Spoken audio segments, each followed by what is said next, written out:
അങ്ങനെ നമ്മൾ സിലിഗുരിയിൽ നിന്ന് ഇങ്ങനെ പോന്നു കേട്ടോ. നമ്മളെവിടേക്കാ പോണ അറിയോ? നമ്മൾ ഡാർജിലിംഗ് പോവാണ്. അതെ, ഡാർജിലിംഗ് പോണ വഴിക്ക് മിരിക് എന്ന് പറഞ്ഞ സ്ഥലത്ത് ഒരു ലേക്ക് ഉണ്ട്.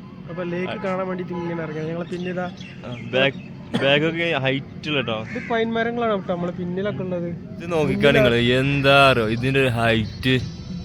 ഇതിന്റെ പേര് ഇതെന്താ പേരാണ്? പൈൻമരല്ലേ. ഇതിനൊരു കാടാണ് കേട്ടോ ഇവിടെ. ഉണ്ടോ? ടൂറിസ്റ്റുകൾ കുറെ ഉണ്ട് അവിടെ ഇവിടെ കുറെ ഉണ്ട്, ഇഷ്ടം പോലെ ഉണ്ട്. ഇത് നേരെ ഇതാണ് ലേക്ക് കേട്ടോ. അടിപൊളി സ്ഥലം, നല്ല തണുപ്പാണ് കേട്ടോ. ഞങ്ങൾ സ്റ്റാർട്ടിങ്ങനെ വിറച്ച് കുതിർക്കാം. തണുപ്പുണ്ട്, കയ്യൊന്നും പോകണം എടുക്കാൻ തോന്നുന്നില്ല. എനിക്കൊക്കെ അങ്ങനെ ഒലിച്ചിലൂടെ തന്നെ പരിപാടി കുറെ നേരം രാവിലെ ഒരുപാട് മനസ്സിലാവും. കാരണം ബ്യൂട്ടി അറിയോ, അടിപൊളി അടിപൊളി ക്ലൈമറ്റും. ഇബ്രോ ഇതറാവോ ആകെ ഇന്ത്യയുടെ ഇതറാവോ ഇതറാവോ ബേട്ട. അടിപൊളിയല്ലേ, എന്താ സ്ഥലല്ലേ, ഒരു രക്ഷയല്ല.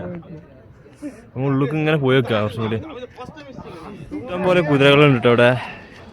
ശരി ഞാൻ പറഞ്ഞോ, എനിക്ക് കിട്ടേണ്ട ബുക്കാണ്. പിന്നെ പക്ഷെ ഇതിൽ നമുക്ക് കയറാൻ ഭയങ്കര പേടി. കാരണം എന്താ വെച്ചാൽ വേറെ ഒന്നുമില്ല, നമ്മൾ തമിഴ്നാട്ടിൽ നിന്ന് ഇതേമാതിരി കയറിയിട്ട് 50 റുപ്യ എന്ന് പറഞ്ഞിട്ട് ലാസ്റ്റത്തെ എല്ലാവർക്കും കൂടി 10-500 റുപ്യ 800 റുപ്യ ഇത്ര ആയിന്. അതുകൊണ്ട് ഇനി ഇത് കയറുന്നില്ല, നീ കണ്ട ദർശന സുഖം മതി. ആ ഫസ്റ്റ് നമ്മൾ നിങ്ങൾക്ക് കാണിച്ചിരുന്നില്ല, ആ തലക്കന്ന് ഒരു ഏരിയ, ആ ഏരിയ ആണ് ഇത് കണ്ടില്ലേ. ഇവിടെ പതാകയാണ് പാറി പറക്കണേ. ഇതാണ് ആ ഏരിയ.